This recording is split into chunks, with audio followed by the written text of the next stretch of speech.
The Modi government had promised to end UPA's tax terrorism and replace it with a friendlier, non-adversarial tax regime.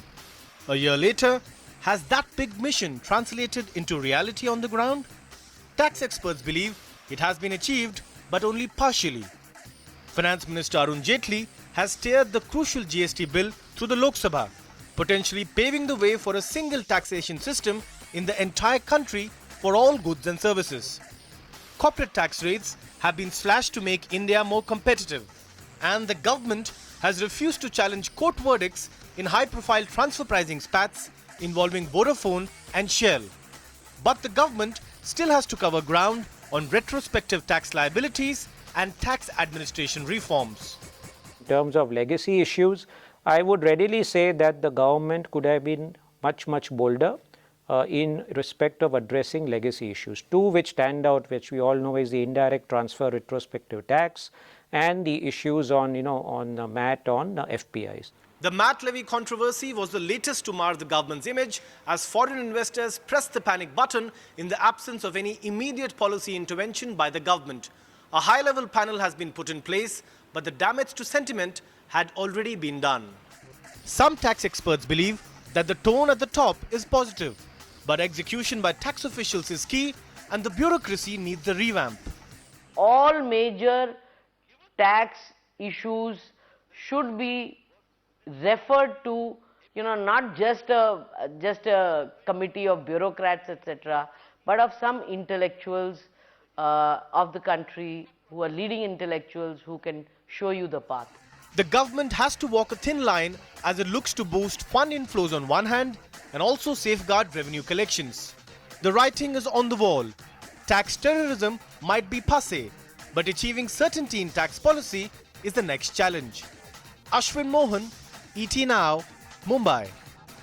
Right, I don't know of a better mind to take this discussion forward and to get you more perspective on tax terror than ace lawyer Harish Salve, who's actually been advising a whole host of people on the receiving end of tax tussles. Mr. Salve, it's such a pleasure to be with you right here at Business Tonight. But first up, the whole issue with this government was, when it came to power, it said we're going to end tax terror. That was the unenviable tax that the UPA regime had. A year down the line, how successful do you think the Modi Sarkar has really been in this endeavor?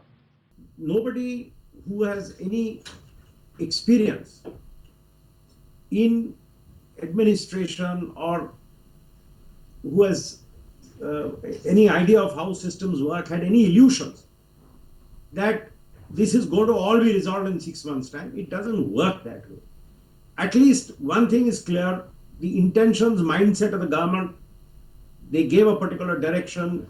First they said we will not retrospectively apply those certain laws. I wish they had gone a step further, but all right, they had their political reasons. Now they are setting up a committee to see whether the retrospective laws and all this kind of changes should be applied. That by itself is a positive change. And I believe offline there are programs which they have put in place where they are trying to work with the tax department and try to make them less and less unfriendly. Let me use a softer expression. So I think it's a journey. It's getting a good tax administration is the destination. We are still on the journey. We're on the journey and the intent is there, like you pointed out as well. But look at what's happened on the ground in the last 12 months. Several blips on the radar, like the share premium transfer pricing tussle, the retro tax order against Kane India. Would it be safe to say that the intent hasn't really translated into reality on the ground? Well, it's like this. The glass is 2/3 full or half full or whatever metaphor you want to use. They could have, one viewers, somebody could have just read the order on share premium and said this is nonsense and done away with it. That would have been the glass totally full. We argued it in Bombay High Court, we won it. The government read the judgment and said this is correct. We are not going to appeal this. The glass is 2/3 full. They could have appealed it to Supreme Court, dragged, the glass is 1/3 full, or they could have made a retrospective amendment allowing that kind of taxation. The glass is broken. So it depends where you want to be. All right, those metaphors apart about the glass either being half full or half empty, several stakeholders, Mr. Salve, do feel that the Modi government was perhaps not as proactive as it should have been when it came to tackling even the MAT levy controversy and did not take immediate and urgent steps to soothe frayed nerves and foreign steps. I know you're advising a whole host of them. So do you agree with that proposition? That is the feeling of the foreign investors, that maybe this could have been done much quicker. See, from the foreign investors' point of view, and this is one concern which we have to share, and I think that reality is now coming to settle down even in our policy makers. The foreign investors of the kind who are affected by the MAT controversy themselves are managing funds of the middle class, working class, and therefore they have zero appetite for uncertainty. What happens is, if you are going to tax 2007, 2008 and 2015, these are open-ended funds. People come in, people go out. The person who has come in 2007-8, you have made money on his funds, he has quit your scheme, he has gone out of your scheme, he has cashed in the profit. If today there is a tax liability, somebody who has invested money today in your fund is going to take a hit. And these are middle class people whose funds are extremely sensitive commercially, economically, and even politically in these countries. So they have a zero appetite for uncertainty. Now, this is something which we will have to accommodate in our governance to the extent our politics permits it.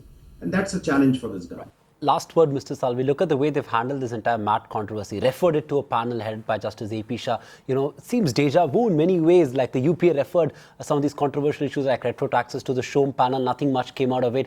Is this just a tactic to buy time? See, I don't say that you must doubt the intent of the government. We don't know what the terms of reference to the Shah panel will be. Will they be asked to give a report on the question of law, or will they be asked to give a report on the wisdom of working the law in this way? If it is the wisdom of the law, they can give a report in 3 weeks' time, 4 weeks' time, and put the whole issue to bed. So it's not that it can't be done. It's not that it can't be done, but it's ultimately a call you have to take. India is a very, very politicized country, and any government, and let's be very clear, no romantic notions are going to help us. The process of reform in India can be accelerated only that much. Mr. Salve, we appreciate you taking time out in your busy arbitration period in London and joining us right here in Business Tonight on the big tax issue of the government.